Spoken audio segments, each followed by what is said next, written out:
आप सभी को मेरा नमस्कार। आपके नेट सेट के लिए बहुत ही उपयोगी है। तो चलिए हम इसे प्रारंभ करते हैं।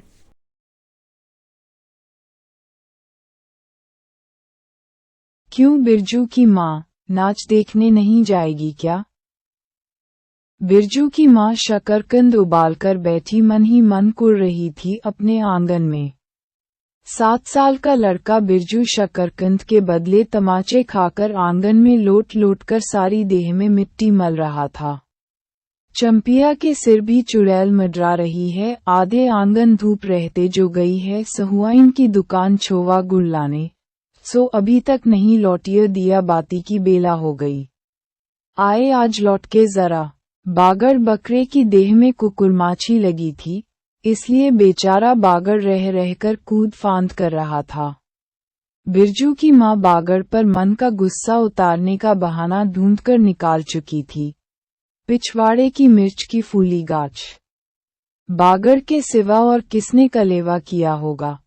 बागड़ को मारने के लिए वह मिट्टी का छोटा ढेला उठा चुकी थी कि पड़ोसिन मखनी फुआ की पुकार सुनाई पड़ी। क्यों बिरजू की माँ नाच देखने नहीं जाएगी क्या? बिरजू की माँ के आगे नाथ और पीछे पगहिया न हो तब नए फुआ। गरम गुस्से में बुझी नुकीली बात फुआ की देह में धंस गई और बिरजू की माँ ने हाथ के ढेले को पास ही फेंक दिया। बेचारे बागड़ को कुकुरमाछी परेशान कर रही है। आहा, आए आए। हर्र आए आए। बिरजू ने लेटे ही लेटे बागड़ को एक डंडा लगा दिया। बिरजू की माँ की इच्छा हुई कि जाकर उसी डंडे से बिरजू का भूत भगा दे, किंतु नीम के पास खड़ी पंडरियों की खिलखिलाहट सुनकर रुक गई। बोली, ठहर, तेरे बप्पा ने बड़ा हथछुट्टा बना दिया है तुझे। बड़ा हाथ चलता है लोगों पर। ठहर। मखनी फुआ नीम के पास झुकी कमर से घड़ा उतारकर पानी भरकर लौटती पंडरियों में बिरजू की माँ की बहकी हुई बात का इंसाफ करा रही थी। जरा देखो तो इस बिरजू की माँ को। 4 मन पाट जूट का पैसा क्या हुआ है? धरती पर पांव ही नहीं पड़ते। निसाफ करो। खुद अपने मुंह से 8 दिन पहले से ही गांव की अली गली में बोलती फिरी है। हाँ, इस बार बिरजू के बप्पा ने कहा है, बैलगाड़ी पर बिठाकर बलरामपुर का नाच दिखा लाऊंगा। बैल अब अपने घर है, तो 1000 गाड़ी मंगनी मिल जाएंगी। सो मैंने अभी टोक दिया। नाच देखने वाली सब तो ऑन पॉन कर तैयार हो रही हैं, रसोई पानी कर रहे हैं। मेरे मुंह में आग लगे, क्यों मैं टोकने गई? सुनती हो, क्या जवाब दिया बिरजू की माँ ने? अखनी फुआ ने अपने पोपले मुंह के होठों को एक ओर मोड़कर ऐंठती हुई बोली निकाली। अरे हाँ हाँ। बीर रजू की मैं या के आगे नाथ हो और पीछे पगहिया ना हो, तब ना आ। जंगी की पुतोहू बिरजू की माँ से नहीं डरती।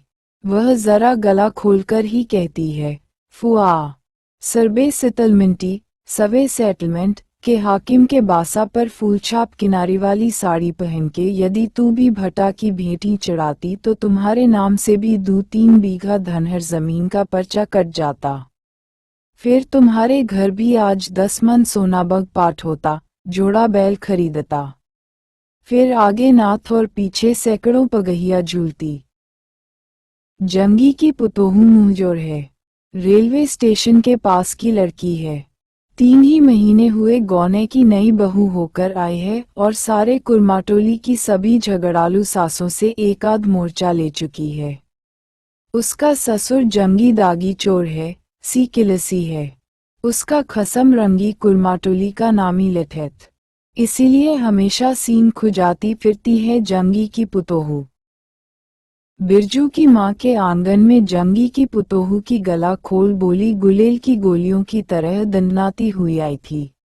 बिरजू की माँ ने एक तीखा जवाब खोजकर निकाला, लेकिन मन में सोच कर रह गई। गोबर की ढेरी में कौन ढेला फेंके? जीभ के झाल को गले में उतारकर बिरजू की माँ ने अपनी बेटी चंपिया को आवाज दी। अरे चंपिया या आज लौटे तो तेरी मूड़ी मरोड़कर चूल्हे में झोंकती हूँ। दिन दिन बेचाल होती जाती है। गांव में तो अब थिएटर बाइस्कोप का गीत गाने वाली पतुरिया पुतोहू सब आने लगी हैं। कहीं बैठके बाजे न मुरलिया सीख रही होगी हर रजाई। अरे चंपी या।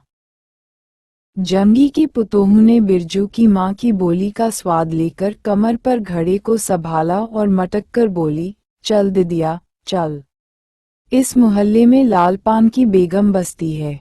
नहीं जानती, दोपहर दिन और चैपर रात बिजली की बत्ती भग भग कर जलती है। भग भग बिजली बत्ती की बात सुनकर न जाने क्यों सभी खिलखिलाकर हंस पड़ीं। फुआ की टूटी हुई दंत पंक्तियों के बीच से एक मीठी गाली निकली, शैतान की नानी। बिरजू की माँ की आंखों पर मानो किसी ने तेज टॉर्च की रोशनी डालकर चैंदिया दिया। भग भग बिजली बत्ती। 3 साल पहले सवे कैंप के बाद गांव की जलनडाही औरतों ने एक कहानी गढ़ के फैलाई थी। चंपिया की माँ के आंगन में रात भर बिजली बत्ती भुकभुकाती थी। चंपिया की माँ के आंगन में नाकवाले जूते की छाप घोड़े की टाप की तरह है। जलो जलो और जलो। चंपिया की माँ के आंगन में चांदी जैसे पात सूखते देखकर जलने वाली सब औरतें खलिहान पर सोनोली धान के बोझों को देखकर बैंगन का भुर्ता हो जाएंगी। मिट्टी के बर्तन से टपकते हुए छोवा गुड़ को उंगलियों से चाटती हुई चंपिया आई और माँ के तमाचे खाकर चीख पड़ी, मुझे क्यों मारती है? ए सहुआइन जल्दी से सौदा नहीं देती है। सहुआइन जल्दी सौदा नहीं देती की नानी। एक सहुआइन की ही दुकान पर मोती झरते हैं, जो जड़ गाड़कर बैठी हुई थी। बोल, गले पर लात देकर कल्ला तोड़ दूंगी हर जाए, जो फिर कभी बाजे न मुरलिया गाते सुना। चाल सीखने जाती है ट्यूशन की छोकरियों से। बिरजू की माँ ने चुप होकर अपनी आवाज अंदाजी की, उसकी बात जंगी के झोंपड़े तक साफ साफ पहुंच गई होगी। बिरजू बीती हुई बातों को भूलकर उठ खड़ा हुआ था और धूल झाड़ते हुए बर्तन से टपकते गुड़ को ललचाई निगाह से देखने लगा था। दीदी के साथ वह भी दुकान जाता तो दीदी उसे भी गुड़ चटाती, जरूर। वह शकरकंद के लोभ में रहा और मांगने पर माँ ने शकरकंद के बदले ए मैया, एक अंगुली गुड़ दे दे। बिरजू ने तलहथी फैलाई, देना मैया, एक रत्ती भर। एक रत्ती क्यों? उठा के बर्तन को फेंकाती हूँ पिछवाड़े मैंने जाके चाटना। नहीं बनेगी मीठी रोटी। मीठी रोटी खाने का मुंह होता है। बिरजू की माँ ने उबले शकरकंद का सूप रोती हुई चंपिया के सामने रखते हुए कहा, बैठ के छिलके उतार, नहीं तो अभी। 10 साल की चंपिया जानती है, शकरकंद छीलते समय कम से कम 12 बार माँ उसे बाल पकड़कर झकझोरेगी, छोटी छोटी खोट निकालकर गालियां देगी, पांव फैला के क्यों बैठी है उस तरह, बेलजी। चंपिया माँ के गुस्से को जानती है। बिरजू ने इस मौके पर थोड़ी सी खुशामद करके देखा, मैया, मैं भी बैठकर शकरकंद छीलूं? नहीं, माँ ने झिड़की दी, एक शकरकंद छीलेगा और 3 पेट में। जाके सिद्धू की बहू से कहो, 1 घंटे के लिए कड़ाही मांग कर ले गई तो फिर लौटाने का नाम नहीं। जा जल्दी। मुंह लटकाकर आंगन से निकलते निकलते बिरजू ने शकरकंद और गुड़ पर निगाह दौड़ाई। चंपिया ने अपने झबरे केश की ओट से माँ की ओर देखा और नजर बचाकर चुपके से बिरजू की ओर एक शकरकंद फेंक दिया। बिरजू भागा। सूरज भगवान डूब गए, दिया बत्ती की बेला हो गई। अभी तक गाड़ी। चंपिया बीच में ही बोल उठी, कोयरीटोले में किसी ने गाड़ी नहीं दी मैया। बप्पा बोले, माँ से कहना सब ठीक ठाक करके तैयार रहें। मलधिया टोली के मियांजान की गाड़ी लाने जा रहा हूँ। सुनते ही बिरजू की माँ का चेहरा उतर गया। लगा, छाते की कमानी उतर गई घोड़े से अचानक। कोयरीटोले में किसी ने गाड़ी मंगनी नहीं दी। तब मिल चुकी गाड़ी। जब अपने गांव के लोगों की आंख में पानी नहीं तो मलधिया टोली के मियांजान की गाड़ी का क्या भरोसा। न 3 में न 13 में। क्या होगा शकरकंद छीलकर रख दे उठा के। यह मर्द नाच दिखाएगा। बैलगाड़ी पर चढ़कर नाच दिखाने ले जाएगा। चढ़ चुकी बैलगाड़ी पर, देख चुकी जी भर नाच। पैदल जाने वाली सब पहुंचकर पुरानी हो चुकी होंगी। बिरजू छोटी कड़ाही सिर पर औंधा कर वापस आया। देख दिदिया मलेट्री टोपी। इस पर 10 लाठी मारने से भी कुछ नहीं होता। चंपिया चुपचाप बैठी रही, कुछ बोली नहीं, जरा सी मुस्कुराई भी नहीं। बिरजू ने समझ लिया, मैया का गुस्सा अभी उतरा नहीं है पूरे तौर से। मधेया के अंदर से बागड़ को बाहर भगाती हुई बिरजू की माँ बड़बड़ाई, कल ही पचकौड़ी कसाई के हवाले करती हूँ राकस तुझे। हर चीज में मुंह लगाएगा। चंपिया, बांध दे बगड़ा को, खोल दे गले की घंटी।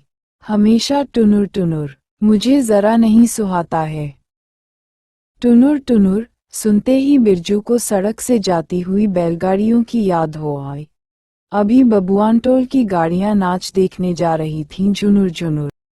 टुनुर टुनुर, सुनते ही बिरजू को सड़क से जाती हुई बैलगाड़ियों की याद हो आई।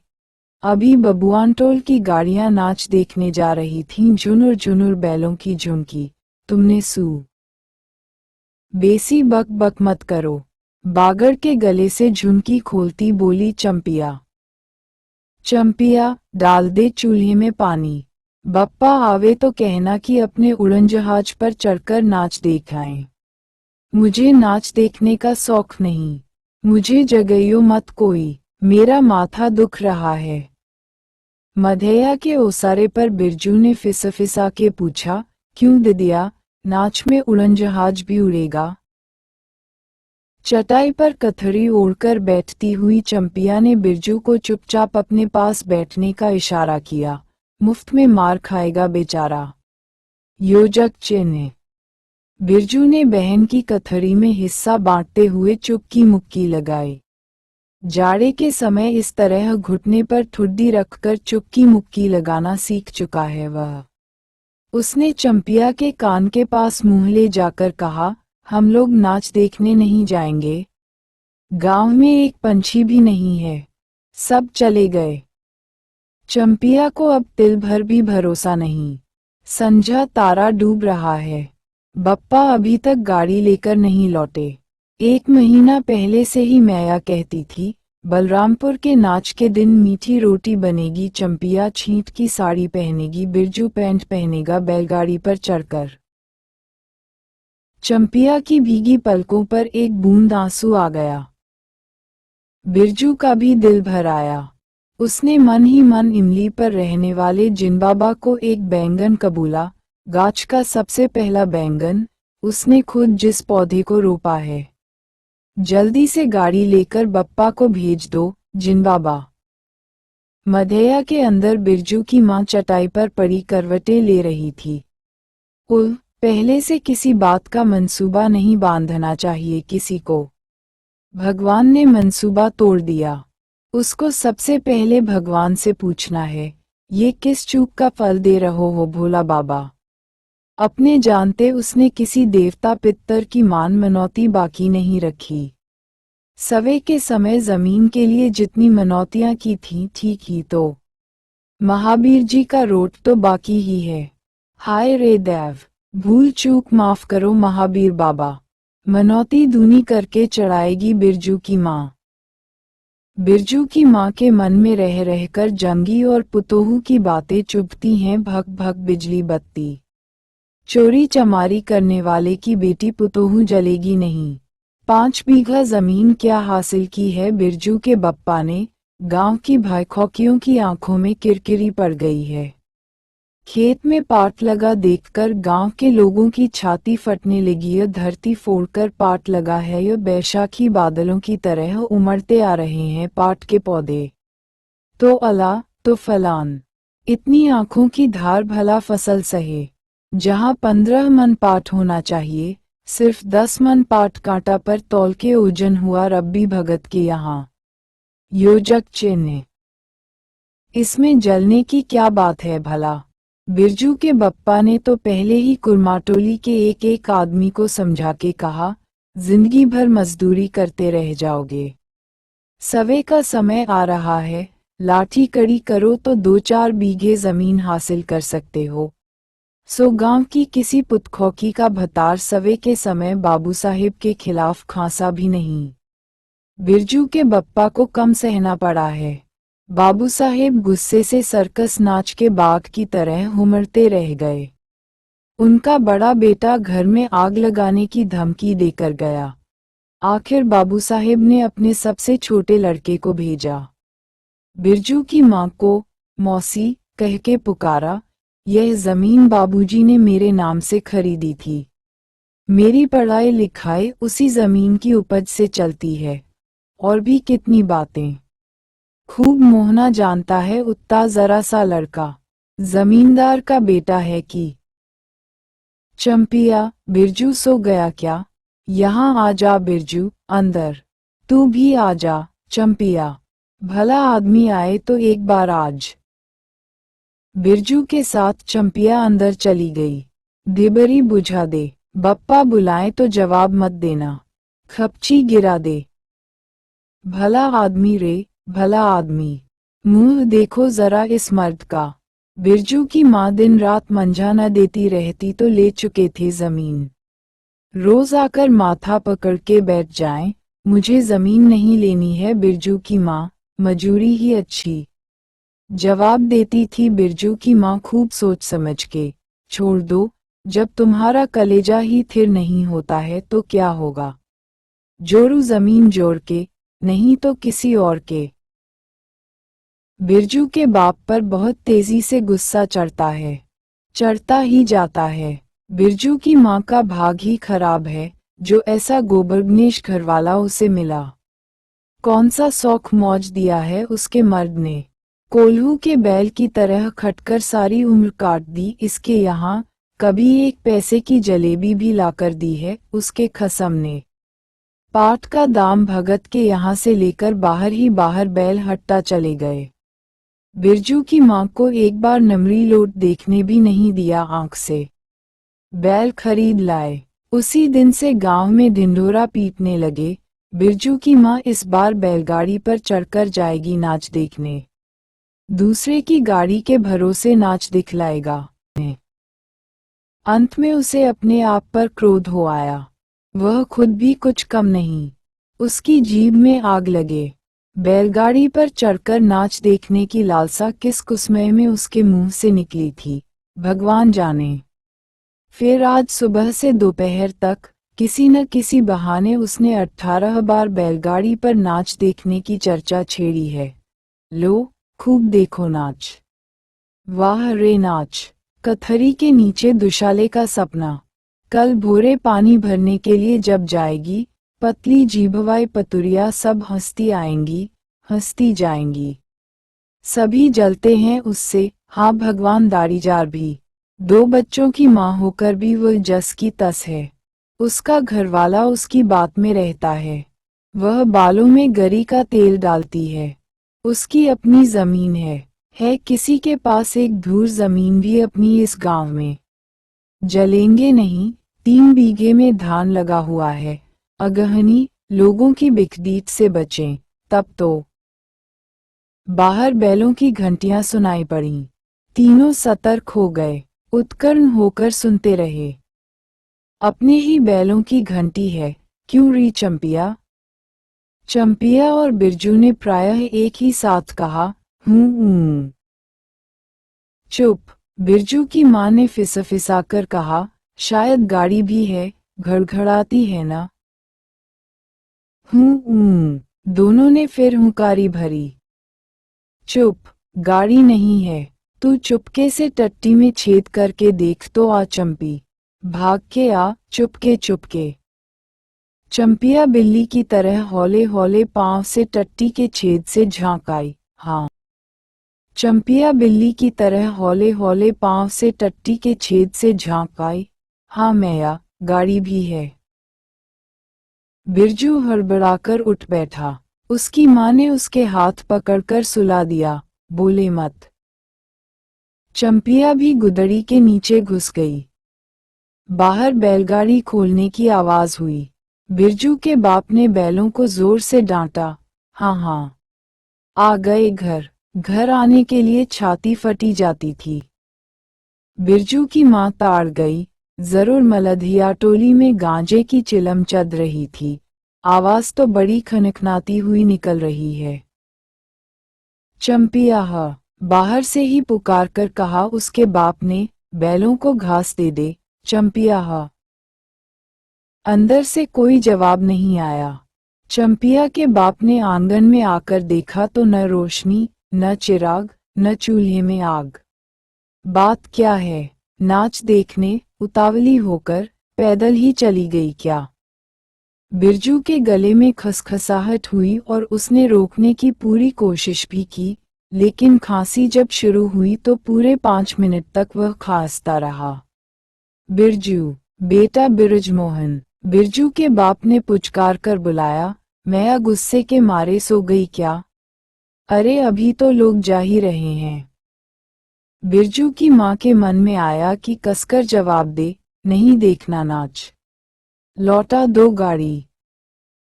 चंपिया उठती क्यों नहीं? ले, धान की 25 रख दे। धान की बालियों का छोटा झब्बा झोंपड़े के ओसारे पर रखकर उसने कहा, दिया बालो। बिरजू की माँ उठकर ओसारे पर आए। 1:30 पहर रात को गाड़ी लाने की क्या जरूरत थी? नाच तो अब खत्म हो रहा होगा। डिबरी की रोशनी में धान की बालियों का रंग देखते ही बिरजू की माँ के मन का सब मैल दूर हो गया। धानी रंग उसकी आंखों से उतरकर रोम रोम में घुल गया। नाच अभी शुरू भी नहीं हुआ होगा। अभी अभी बलरामपुर के बाबू की। नाच अभी शुरू भी नहीं हुआ होगा। अभी अभी बलरामपुर के बाबू की संपनी गाड़ी मोहनपुर होटल बंगला से हाकिम साहब को लाने गई है। इस साल आखिरी नाच है। 25 टट्टी में खोंस दे, अपने खेत का है। अपने खेत का? हुलसती हुई बिरजू की माँ ने पूछा, पक गए धान? नहीं, 10 दिन में अगहन चढ़ते चढ़ते लाल होकर झुक जाएंगी सारे खेत की बालियां। मलधिया टोली पर जा रहा था, अपने खेत में धान देखकर आंखें जुड़ा गई। सच कहता हूँ, 25 तोड़ते समय उंगलियां कांप रही थी मेरी। बिरजू ने धान की एक बाली से एक धान लेकर मुंह में डाल लिया और उसकी माँ ने एक हल्की डांट दी। कैसा लुकड़ है तू रे? इन दुश्मनों के मारे कोई नेम धर्म जो बचे। क्या हुआ, डांटती क्यों है? नवान के पहले ही नया धान जुटा दिया, देखते नहीं? अरे, इन लोगों का सब कुछ माफ है। चिरई चुरमुन हैं ये लोग। दोनों के मुंह में नवान के पहले नया अन्न न पड़े। इसके बाद चंपिया ने भी धान की बाली से 2 धान लेकर दांतों तले दबाया। ओ मैया, इतना मीठा चावल! और गमकता भी है न दिदिया?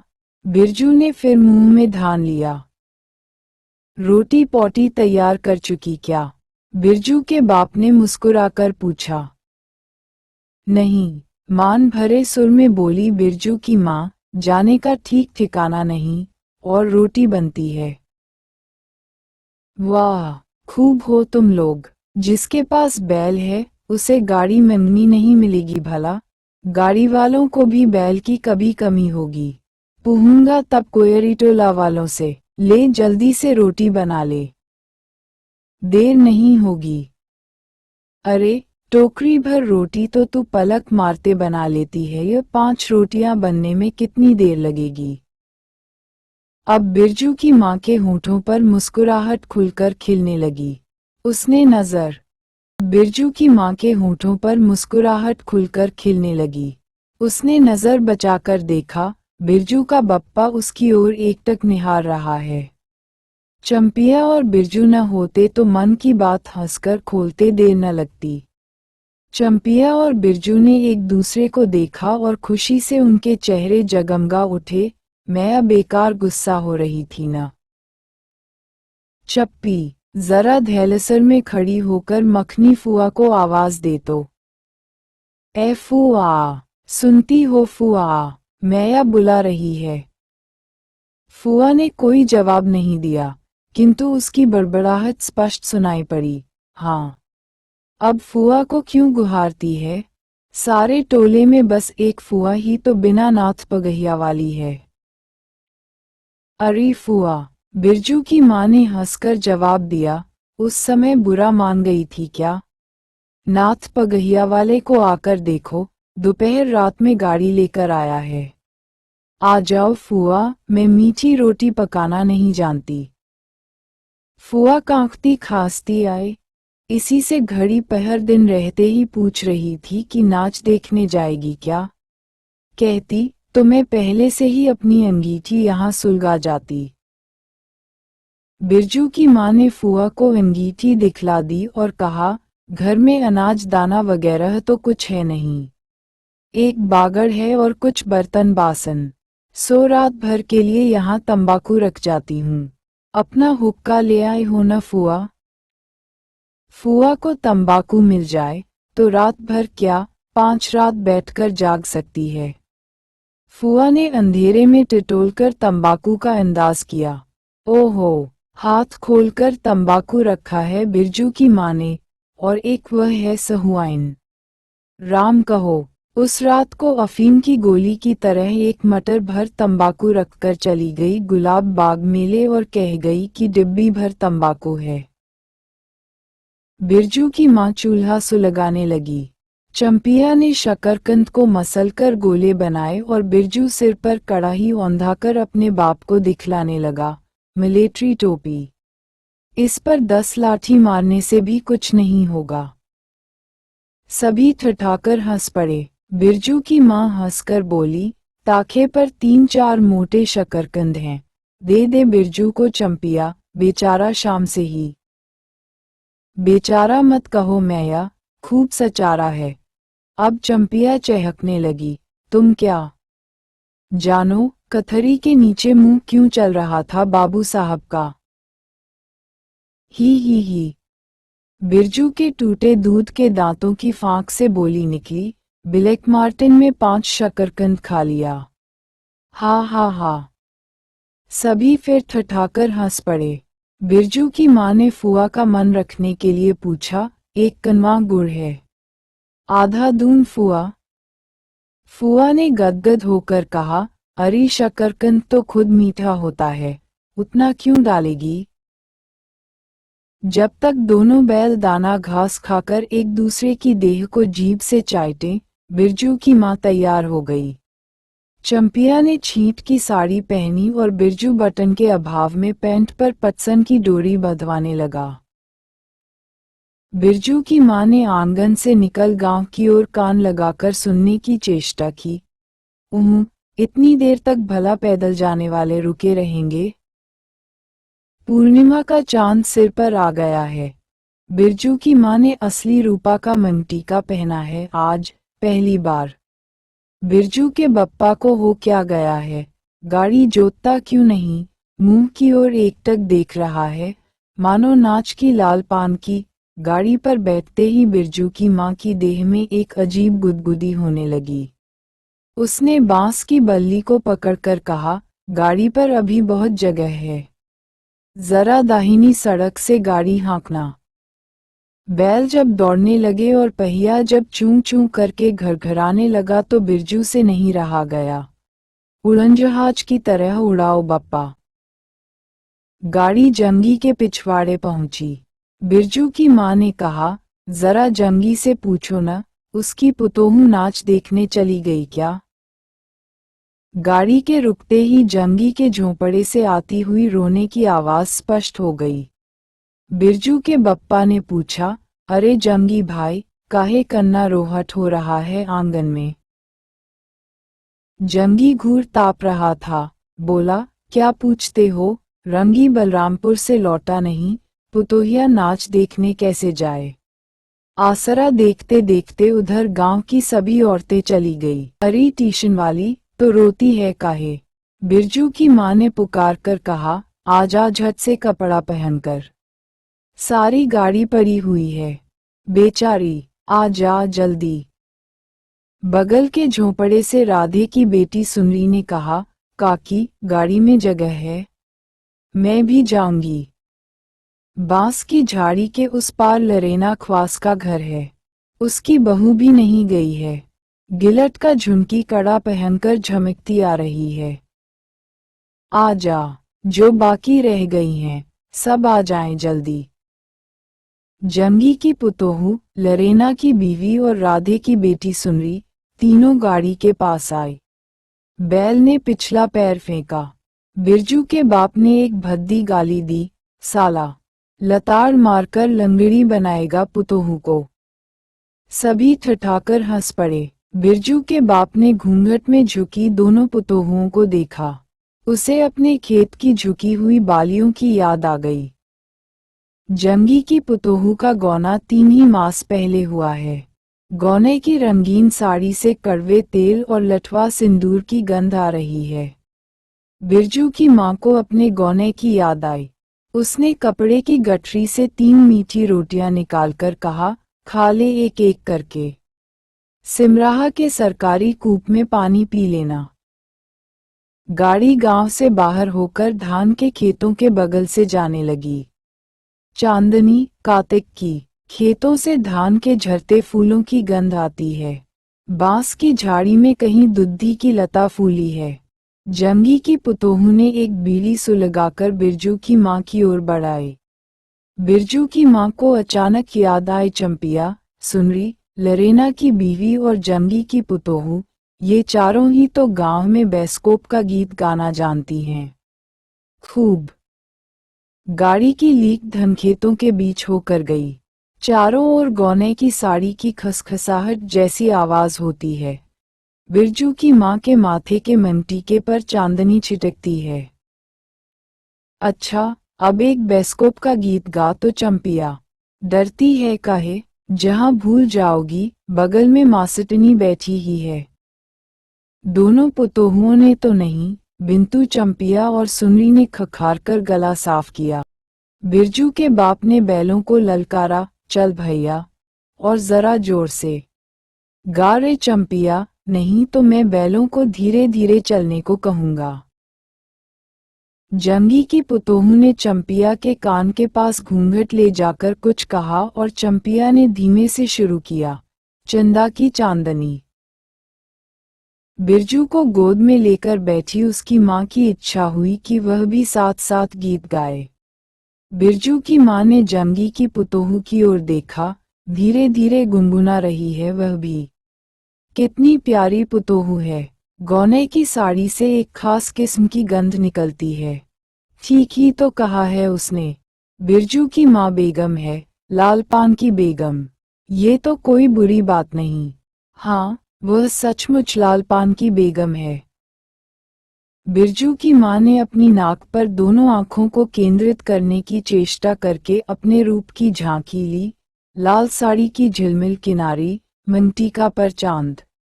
बिरजू की माँ के मन में अब और कोई लालसा नहीं। उसे नींद आ रही है।